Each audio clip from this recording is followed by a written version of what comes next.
If there is one thing I have in common with Tolstoy, and there may be only one thing I have in common with Tolstoy, it is that I like to start in the middle. No intro, no outro, just real talk. Allow me to read you the first sentence fragment of this question I received from the audience. Quote, what do you find interesting about Buddhism? Close quote. There is nothing interesting about Buddhism. There is nothing interesting about Islam. There is nothing interesting about Christianity. I will even go so far in this context to say to you that if you are a man of substance, if you are an interesting person, there's nothing interesting about the whole history of the world. What's interesting is the possibility, the potential to change the world.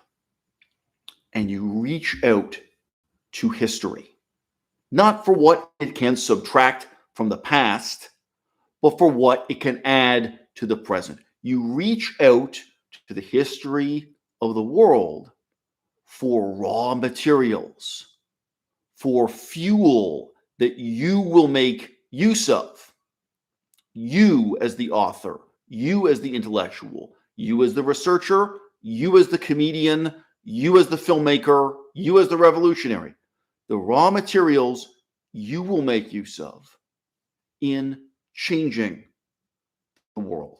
That is what is interesting. Nothing else. Buddhism is not interesting in itself, of itself, for itself. It is not worth knowing as such. Now, conversely, let's just say you have a human heart and you see something on the news about innocent people being massacred in Myanmar. Maybe you've seen this on the news year after year, decade after decade, for many years of your life.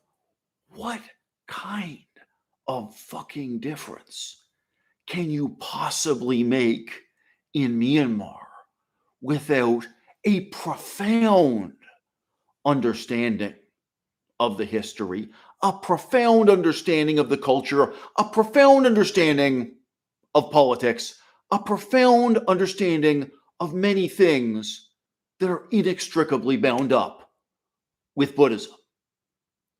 You cannot possibly be ignorant of Buddhism and positively bring about change in Myanmar. I would go so far as to say, not even through filmmaking, not even through comedy, not even through education, not even through humanitarian work, right? Let alone the more direct and, dare I say, violent forms of revolution, of intervention. Do I have a single person in my audience who, in the same sense, saw news stories about Afghanistan in the last 20 years, in the last 30 years, and wanted to help, wanted to change Afghanistan for the better? Whatever it is you reacted to. I've seen news stories about women who go to Afghanistan and open a school teaching local Afghan women to be beauticians, teaching them how to do hair and nails and makeup, teaching them what we call aesthetics in the 21st, and teaching them how to be an esthetician. I feel you. I get it. I see how someone sitting there in Southern California who owns a nail salon looks at the oppression of the Afghan women, looks at the whole kind of cultural historical scenario and thinks, I've got to do something about this. And maybe within Los Angeles, they had the experience of very poor Philippine immigrants, women from the Philippines, who really step up and improve their lives generationally and within just a few years by studying aesthetics, beauty, hair and makeup. Maybe, it's some other group, Vietnamese immigrants, poor black people who are moving to Los Angeles from Louisiana or something. You've seen different people from different walks of life really get ahead, not just economically, and they're able to put their kids through college. Maybe they become more educated. You think, you know what? I have a vector here at my disposal. I can change the world the same way I see this line of work changing society for the better here in Los Angeles. I can take this and transplant it to Afghanistan. And I can, in my way, I can engage in a kind of nonviolent act of rebellion against the 1,000-year-long tradition that's behind the Taliban. I can do my part to create a new generation of more economically self-reliant, educated, empowered women in Afghanistan, and they're going to raise their daughters and they're going to raise their sons to have new attitudes. I can be part of the creation of a culture of democracy, the modernization of Afghanistan. And how many of those people now have to look back at the last 20 years and say, I was wrong? It was a beautiful dream, but that was a difference I could not make. And why? And why do you think they were wrong? What do you think the single most important variable was here that they failed to appreciate, that they failed to understand? Could it be religion? Now, still today, the year right now is 2023. We're living in the future. How deep do you think you can get into the politics of Russia without really understanding the way in which their form of Christianity, the uniquely Russian form of Christianity, shapes the character, the attitudes of the Russian people? Now, you may think there's no significant difference between Christianity in Russia and Christianity in Spain. You're an imbecile. In fact, if we wanted to have a separate live stream on this topic, let's look. Hey guys, new topic of discussion. Why do you think Spain is so different from Russia? What do you think? Think it's genetic? You think it's the DNA? Why do you think that is? Borscht? Do you think it's the diet? Again, if you're going to make a top 10 list, the only thing we're going to debate is whether or not number one on that list is religion. And when we are talking about Russia in 2023, we are talking about a post-communist society. Even after the rise and fall of communism, religion is of this overwhelming importance. It's of this, in this context, you can say this prerequisite importance. You can't really know anything about Russia. You can't get involved in the political struggle and try to change Russia without understanding Russian religion. And I would add Russian religion kind of past, present, and future. You got to know a 1,000-year scope here. And I would say that to people in the CIA, like just straight up, I don't know what to tell you, straight up guns and butter politics. It's a really old-fashioned phrase. People who are at that end of the political spectrum, I wouldn't just say that to someone who has a kind of academic interest or someone who has a humanitarian interest. I think there are a whole lot of guys right now who are around retirement age in the CIA who are looking back at the last 20 years and saying they thought they had a handle on the religious side of it. They thought they understood Islam.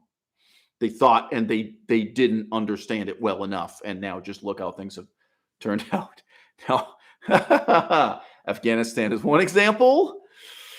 How familiar are you with Baghdad? And I'm intentionally saying Baghdad, not all of Iraq, and the Sunni Shiite division within the city of Baghdad, and what's happened over the last 20 years, shall we say, in who controls Baghdad. Are you now again? Some of you I may have some people in the audience who are very erudite and learned in exactly this field. There's a lot to know, and there's absolutely no way. I mean, even someone who's a CIA agent who says, "Oh, look, I just manage this little box in foreign policy." My responsibilities are very narrow and clearly defined. How much is enough for them to know about religion? Okay, that's premise one. This is in response to, I haven't even read you the whole sentence yet from the question. It was simply in response to the word interesting. Okay, what is interesting? Okay, what's interesting is changing the world. All right, if you are an intellectual and you want to change the world, depends on how many millions of dollars you've got to play with. Depends on whether or not you have an army at your command. But in general, you will find yourself perpetually running away from the places where people are most comfortable and running toward the places that are the most chaotic, because that is where you can make a difference. That's where things can change. If you are in a seaside retirement town in Florida right now, you feel like you can change the world? You feel like you can change the fate of nations? You feel like you can even change what's happening at City Hall? And there are some lovely towns like that in Florida. I'm not saying this to make fun of those towns. I can use Japan as an example too. There are a lot of towns in Japan where the population is majority elderly people and so on, and where people are very comfortable, people have a very good quality of life, and where you also could settle down and have good quality of life. When you look back at the last 20 years in Myanmar, I'm going to go out on a limb here. I'm going to say each and every intellectual who got involved with the politics of Myanmar in the last 20 years made a difference. It mattered. Like Myanmar, for a variety of reasons, it's so chaotic, it's so unsettled, it's so dangerous, it's so difficult. So few people have competence, right? Any kind of insight, any kind of understanding. I don't think you can say, well, out of the hundreds of intellectuals who got involved with Burmese politics in the last 20 years, there were really only a few who made a difference. Now, again, obviously, I could make a much longer list here. Cambodia in the last 20 years. There are places in the world that are even further down the list in terms of what the news likes to ignore. what unsettled, chaotic places, right? Where you can really say each and every intellectual makes a difference. I'm just going to give you a very simple example where nobody got killed, to my knowledge. There was a documentary film made in China. I think the title in English approximate was called Under the Dome, and it was referring to a dome of air pollution. I gotta say, it's a boring documentary. It's not that interesting. It's not that intelligent. It's really not. It's really not. And it talks about air pollution. It talks about ecology. It talks about those problems. And in a very corny way, it interviews a mother who has a kind of toddler. And they ask the toddler, have you ever seen the sun? Have you ever seen the blue sky? Have you ever seen the stars? Because in many parts of China, there are children growing up who never see the sun and never see the stars. Right? That is an extraordinary example of a film that was banned in China. It was suppressed by the Communist Party. That totally transformed political discourse in China. Had an enormous effect. And communist China, it's one of the hardest countries in the world to influence politically. It's one of the hardest to any means, violent or non-violent, creative or destructive, right? It's tremendous challenge.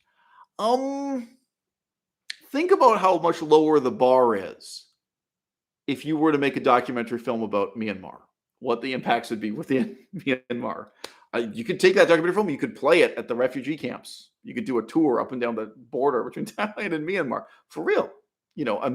Each documentary film, back when I was living in Laos, there were very few articles written about the politics of Laos in, say, the New York Times and The Economist magazine. Each and every time the international press wrote an article about politics in Laos, everybody at the elite level of the Communist Party read it very carefully. And to give you an example, actually, it's a guy, to say I know him is an exaggeration. There was a white guy who did humanitarian work in Laos, and over time he became more and more a direct acolyte of the government of Laos. And when he quit, he gave an interview to the Bangkok Post, the number 1 English language newspaper in Thailand.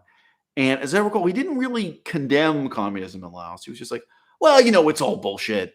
Like, it was just an interview where he was at the end of his time there, and he was German, spoke English fluently, but he was German, and he thought it was cool to, in a kind of a relaxed and funny way, just talk about what a disaster Laos is and the Communist Party and the dictatorship there. Everybody there read it. Everyone felt that he could never set foot in the country again. He had an impact. Obviously, I'm not praising this as someone who made a great use of their power in this world.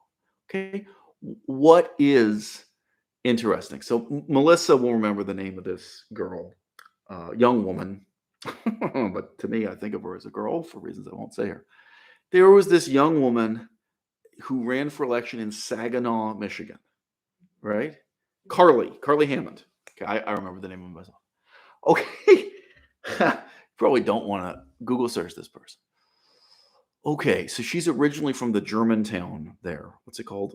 Fensterwick or something? It's called. You remember the name of the town? Okay. Anyway, Frankenmuth. Okay.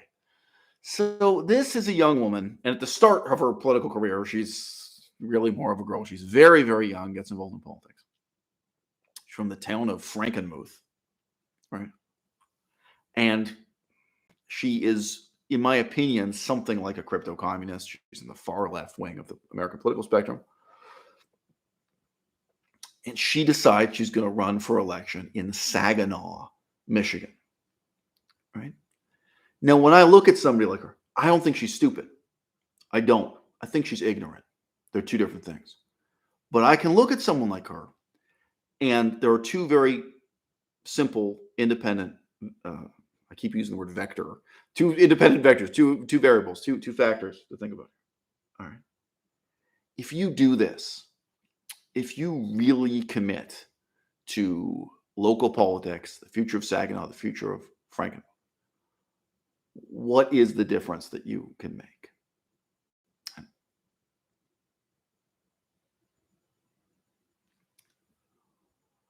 the other hand, if you do this for just 5 years, what are you going to learn? Who are you going to become? I've got to tell you, this same young woman, she does seem to me very physically strong. I think she's a rugged individual. But I think she is very sheltered and very ignorant. If she challenged herself to roll up her sleeves and get involved with the politics of Myanmar, the politics of Cambodia, wow, the amount of personal growth in 5 years, right? The amount of the character development, right? The amount of learning she would have to do. And now let's come back to the main topic of this video. Let's say I was friends with Carly Hammond. I'm not. She doesn't return my emails. What can I tell you? If she runs for election again, I'll offer to interview her again. Oh, yeah. I offered to interview her last time. Would you recommend that she sit down and study the history of Buddhism before she goes to Myanmar and starts getting her hands dirty, or after? To the greatest extent possible, you want to do that desk side research before you get to the field, right? If you know an ambitious young man who's going to Afghanistan, Iran, Iraq, Syria, Libya, so you want to figure out what's really going on with Islam and the different sects of Islam. You really want to figure that out after you get there when you hit the ground running? Or do you want to start doing the study? Do you want to start doing the research now? And again, let's be fair. Russia, Italy. You think the Catholic religion isn't crucial to understanding politics of Italy and what difference you can make? You think what they call Eastern Orthodox Christianity, the Russian form is more. So this is what is interesting. This is what is important about the study of Buddhism, and about the study of religion in general. Now, I am not aware of any country anywhere in the world that is so secular, that is so atheist, that the generalization I've just made would not be true. On paper, Sweden is one of the most atheist countries in the world. Um, I think depending on how you're doing the measurements, you could actually count Taiwan as one of the most atheist countries in the world, Taiwan and Japan. People often believe in spirituality in a vague sense. They believe in ghosts and goblins to some extent, but people are quite irreligious in those countries. South Korea too. Maybe not. Maybe South Korea is more religious. But I would just say the most secular, the most modern, the most nominally atheist countries in the world, I would say, including Sweden, including Taiwan, the significance of religion it's absolutely tremendous. It's really prerequisite to whatever the difference is that you want to make.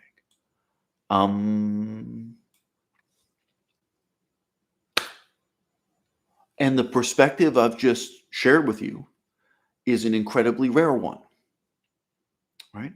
At university campuses around the world, this is not how the study of religion is taught. And I would know because I've applied to about 10,000 religious studies programs. I've looked at getting a whole lot of different degrees in religious studies. Religious studies is very much treated as this sort of separate, cozy, comfortable cul-de-sac for people who want to perform weddings and funerals. What the other big one is so-called palliative care. I remember there was one department that had a department of life and death studies. And they said, oh, well, you can't get a job if you get a degree in Buddhism or Buddhist studies. So we offer life and death studies. And then you can get a job in a funeral parlor or something. This was the idea, to give you a degree that can make money. I do see comments coming from the audience. We have 23 people in the audience. I think you're all afraid to hit the thumbs up. I think you don't know where this lecture is going next. I think you're sitting there with bated breath. The number of thumbs up at this point in our recording, if there are 23 people here, there should be 23 thumbs up. There really should be. But if you guys have something intelligent to say, if you have a question you want to put to me, I will see it when it comes in. Now, the question I'm responding to in this video, and I already told him I would make a video in response to this question, is from an atheist YouTuber. And that atheist YouTuber's name is An Unrepentant Atheist. He also uses his first name openly on the internet. So his first name is Stuart, but his YouTube channel is An Unrepentant Atheist. And I know the question is well intentioned, and I know that he's currently reading my book, Future of an Illusion. So he's someone who respects me enough to take an interest in what my political philosophy is. He's not just poking me with a stick here to see how I'll react. And whether you count it as 8 years or 9 years that I've been on YouTube now, he is the only atheist YouTuber who has ever been willing to communicate with me. So you might think atheists are a very thick-skinned, robust, self-confident group of people. They're not. They're shockingly thin-skinned and evasive and cringing and dishonest, I must say. But Stuart, he may have many defects of character. In fact, I'll make a different video where I list off all of the defects of character. But he has a rare redeeming quality, which is demonstrated with the fact that he's even willing to ask me this question at all. And look, I volunteered to do interviews with all kinds of atheist podcasts, all kinds of atheist YouTube channels, starting whatever it was 8 years ago now, maybe even 9 years ago. It's getting on. And none of them, I mean, sometimes they replied saying no, but none of them ever replied positive. None of them were ever open to discussing any issue, including this area that I have quite a lot of expertise in, Buddhism, and really the overlap between Buddhism and politics. So, all right, I'm now going to read at least part of his question. Quote, what do you find interesting about Buddhism enough to make a profound study of it? Now, period, beginning of the new sentence. Quote, okay, I am aware of the benefits and experiences to be had from meditation.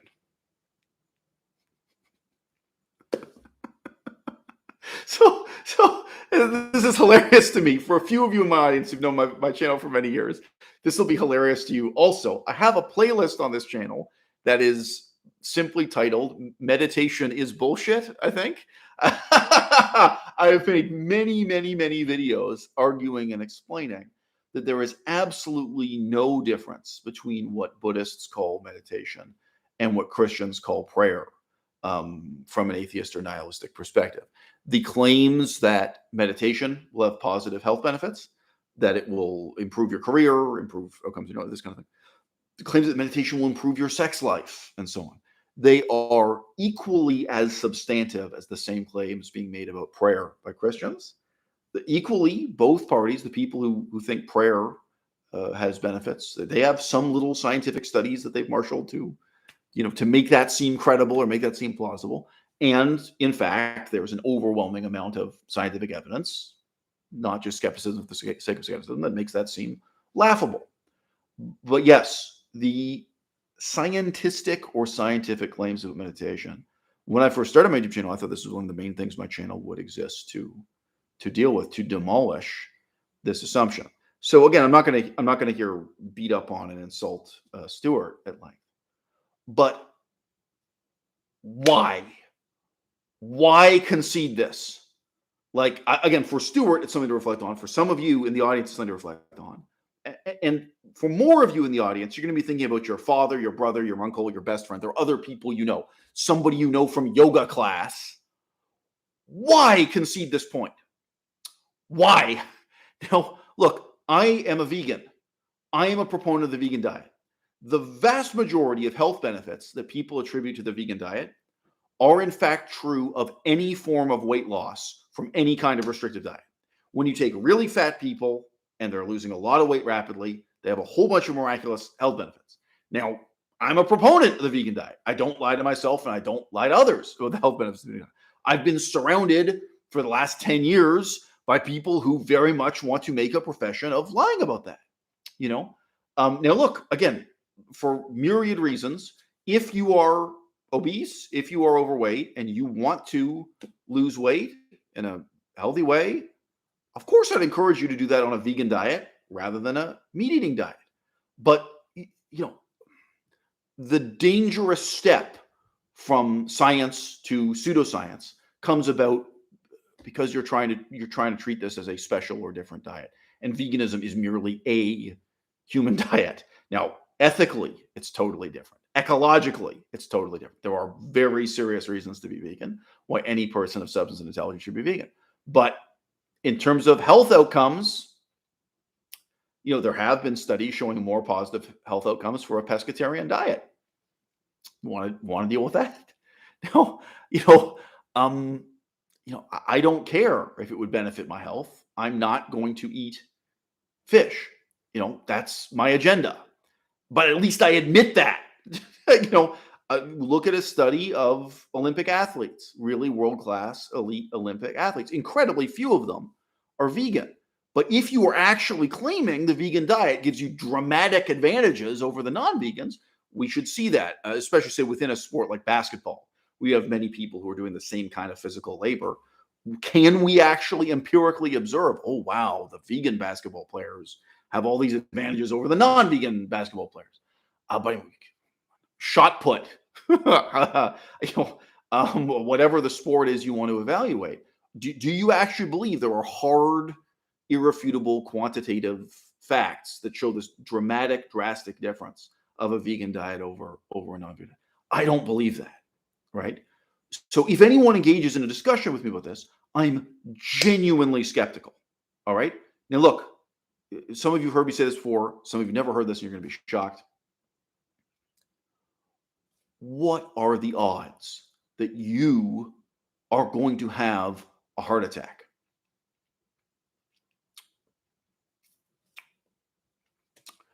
Why don't I preach veganism by claiming that by a certain percentile chance, the odds of you having a heart attack will be reduced?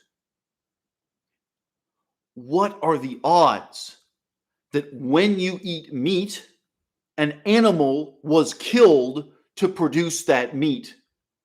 It's 100%. Like what I deal with, it's not a matter of probability. It's an absolute certainty.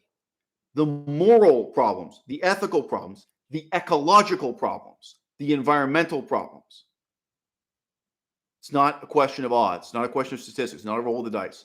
It's 100% certain. Every time you eat beef, that beef was produced by slitting a cow's throat. Okay? But I'm willing to be skeptical as hell about these other scientific and pseudoscientific claims. Okay, so with this framework, if you know someone, let's say you know someone and you really love and respect them for whatever reason, you've had a lot of positive experience with this person, this is someone you really love and respect, and they say to you that there are scientifically proven benefits to Christian prayer, what do you say back? Could be your own grandmother who says this, could be your school teacher, could be someone you've done humanitarian work. You used to do humanitarian work in Laos and Cambodia, and all the best people were were Catholics. You know, it's possible it's your experience. You may know some wonderful people who are true believing Christians, and they say, "Oh no, you have to believe. I have this study. I have seen these studies. Oh, do you know of the Catholic people who made a pilgrimage to this site and prayed to this certain saint? Here's the number who had cancer, and the cancer went into remission. Here's the number who had heart attacks and recovered. Here are the number of miracles." Catholic Church keeps statistics on miracles. And you have to stand there and say, yeah. You know, cancer goes into remission sometimes. you, Again, some of you've had this experience, some of you haven't. But I am having a conversation from one atheist to another. I may even flatter Stuart to say I'm having a conversation from one nihilistic atheist to another. I think he's on the nihilist end of the spectrum with myself. And coming from me, that's a compliment, not an insult. So why are you saying to me, quote, that you're aware of the benefits of meditation? Why? Okay, just real quick right now. I would never concede that about prayer. I would never concede that about LSD. I would never concede that about ayahuasca. I would never concede that psychedelic, hallucinogenic drug experience. Never. There are scientific studies on all of these things. You can read how many thousand pages have been written, some sincerely, some insincerely, trying to argue that ayahuasca is going to solve your problems, or that LSD is going to, mentally emancipate the masses and so on. It's a rich literature, right? And I would even go so far as to say it's a kind of religious literature, right? To me, it's all morally despicable. So I wouldn't concede that. But here we have right at the beginning of this question that there are supposedly these benefits. So if you guys have read my book, you're familiar with this image. If you have 5,000 men who are going through training for the U.S. Army, say it's the U.S. Marine Corps, and you divide them into two groups, they're otherwise equal. They're all men who've gone through basic training already. They're all men who meet the minimum standards for intelligence and fitness. 5,000 new recruits to the Army, but they've all passed muster. They're all basically equal. Well, let's even say they're the same age and the same height for the sake of it. You got 5,000 men. You divide them into two groups. And one of them every day is going to practice Buddhist meditation, and the other group is not. Do you actually believe there are advantages? Let me just restate the question. What if you divide these people into two groups, and one group does Muslim prayer every day, and the other group doesn't? Do you think the guys who do prayer every day will have better? All of a sudden, you're skeptical, right? Because culturally, we're conditioned to be skeptical. We're culturally conditioned even to be hostile towards Muslim prayer, Muslim ceremonies. And inexplicably, atheists regard Buddhism positively. And you're wrong. All right?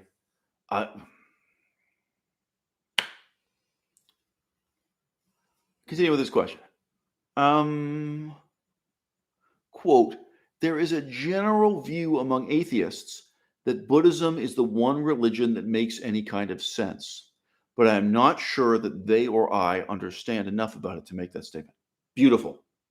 I sympathize with it. I can't say I agree with it. Beautiful, well-written little one-sentence paragraph there. My problem, and he's problematizing it also.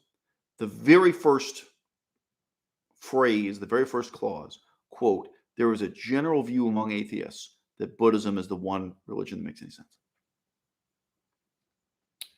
There's a big difference between something making sense and something being convenient for me personally. They're two different things. And as you get older, guys, I got some real young men watching my channel. Some of you guys are watching this age 18 to 21 going, huh? What are you talking about? If you still live with your parents, there's a big difference between something being rational, reasonable, morally good, and something being convenient for me personally. If your sister tells you she's getting married to a Muslim fundamentalist, you got questions. When your sister tells you she's getting married to a Buddhist, you don't have no questions. It's not a problem for you, right? It's convenient for you personally. That's what this comes down to.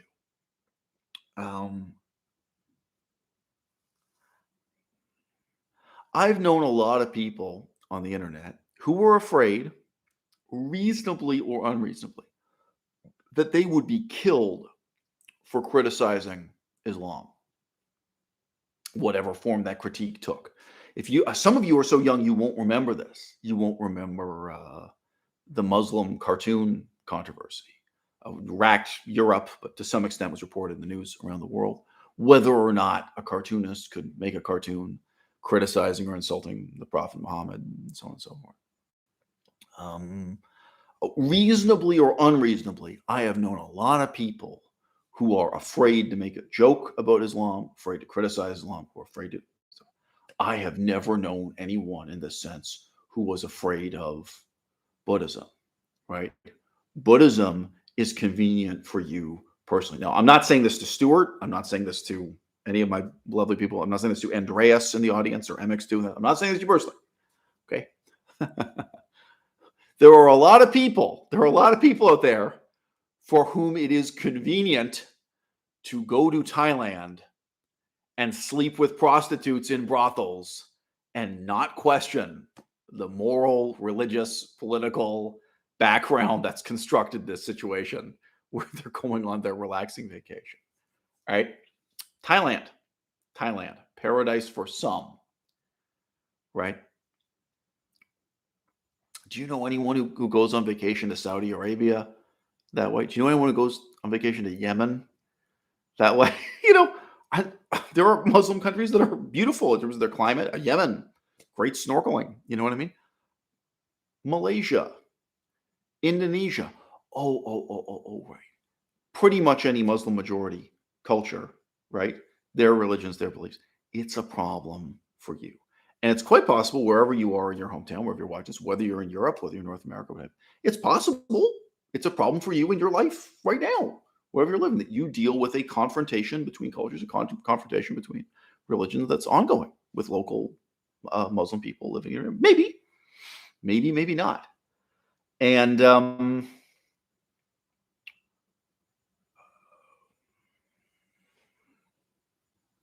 I've lately watched a lot of news from Los Angeles, watched a lot of news from New York City. We get a lot of news from Europe, France, and England.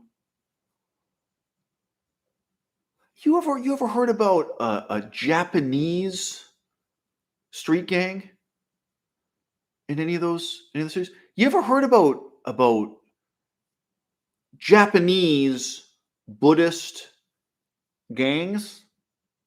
No. Have you ever heard about concerns about Buddhist terrorist organizations, Buddhist cells? How about Buddhist schools, Buddhist madrasas? Yeah, it's convenient for you personally. That's all this fucking is. All right? And again, I'm giving credit to Stuart. In the second half of this one sentence, he alludes to the problem and the solution. He says, quote, "But I am not sure that they or I understand enough about Buddhism to make that statement." Indeed, you don't. So, can just wrap up the rest of this. If anyone in the audience has something intelligent to say, you can say it now. Um, all right. So he says, quote, "These are bizarre questions to be asking you, but as you just ridiculed Alex," so Alex here means the YouTuber Cosmic Skeptic, aka Alex. "As you just ridiculed Alex for studying theology as an atheist, I wonder what you find reasonable about Buddhism that makes it worthwhile to be an expert in." Um, okay, I do think I've already answered this question. And I think that I can just come back to what I said in sort of the first half of the video. The problem with Alex is that he's not trying to change the world. Why did Alex study theology? If what you want to do is demolish Christianity in the Western world, if what you want to do is change the political destiny of Russia right now, I can imagine all kinds of, even Greece. I mean, we were in Athens not too long ago. And so there are a lot of worthwhile reasons to study Christianity. Unfortunately, Alex is not on top of any of them. So, Melissa, also, if you have a question, it's possible this has stirred up a question, old or new, for you. It's possible it's a question you have in mind that crossed your mind, many, many years ago. Um, you know, I grew up in Toronto in a period of decline. Now, Melissa grew up in the greater Detroit area. To say that Detroit was in a period of decline is an understatement. Detroit was in a period of absolute inward collapse. But Detroit, Toronto, and Montreal, they all went through a deindustrialization phase at the same time. The way it played out was different in all these cities. Um, I lived in a city that had been through a period of very rapid economic growth and political optimism in the 1970s. And that optimism was over when I was there. It was a culture of unforgivable stasis, unforgivable complacency, from my perspective. And I feel I can't forgive the people of Toronto for their complacency. And, that certainly they've had more opportunity than most people in the world to really change life on Earth for the better. And, you're living there very much in a kind of crater left by cultural genocide, left by the unfathomably evil history of the British Empire and so on. And all that anyone wants to do is pat themselves in the back and say how morally superior Canada is to the United States. That's the whole political discourse was one of self-congratulation. This was the period of the end of history, as it's called, after 1989. This is a period of sort of Canadian triumphalism. And the ornament of that triumph was multiculturalism, of course. As Canada went from being an English-speaking genocidal country to being a deeply internally fragmented and fractured multicultural, but nevertheless genocidal country. Canada came to accept that languages like Cree and Ojibwe and Mohawk would disappear from the world, and those cultures would disappear from the world. But rather than being replaced just with French and just with English, the Chinese and Pakistanis and so on, all the peoples of the world, would be allowed to join in. They'd all be allowed to take their piece of the pie, and then we'd all feel less guilty about what had happened. Now, if you guys have read either one of my books, you'll also get the impression that I'm not a fan of what Canadians call democracy. I am an advocate for real democracy, and thus I'm the harshest critic in the world of fake democracy. I'm an advocate for real veganism, and I'm a critic of fake veganism. This is a common pattern. When I came to the end of my university degree in political science, I felt like there were only two paths open in front of me. And one was to commit to learning First Nations languages, the most likely candidate being Cree, Probably Korea or Ojibwe. Very unlikely I would have tried to learn one of the Inuit languages. Just in terms of languages that still existed at that time, didn't have a lot of choices. It's like, okay, on the one path, I can commit to Korean and Ojibwe and stuff. And then the other path was Cambodia. I'm skipping over here. I did really take seriously North Asia. So basically, Mongolia and its neighbors, a Mongolian centered view of the world. And Mongolia, in its struggle to be a democracy against Russia on the one hand and China on the other, politically very interesting. There was an earlier stage at which I considered Korean, kind of a long story. I had looked at other options before settling on a Cambodia centered view of the world. You know, well, what is the reason for studying Cambodia and the Cambodian language, which I started doing in Toronto before I left for Asia, by the way? What is the reason for studying Cambodian Buddhism rather than the mixture of Christianity and animism among the Korean Ojibwe people of Canada today? The answer is very simply the difference you can make. Now, I am an atheist and I am a nihilist, but I am considering the option of starting my own religion, of formally incorporating my own religion. Um, it's a lot of paperwork. I think the first tenet of that religion would be um, everything that is impossible is forbidden. As a dogmatic matter of belief, I'm here to tell you do not try to do impossible things. Do not try to believe in impossible things. Do not have goals, aspirations, or ambitions that are impossible. Focus your mind, your energy, your efforts on what's possible. And that may take you to Cambodia, and it may take you to Ujibougumu in northern Quebec. It may take you to Saskatchewan, right? If you are focused on doing what is possible and what is possible for you, because you don't have the advantages of Elon Musk, unless you do. You don't have the advantages of an Olympic athlete. You don't have the advantages of a runway model. Maybe you're not a singer, an actor, a multimillionaire impresario. Maybe you don't have an army. Maybe you don't have $1 million.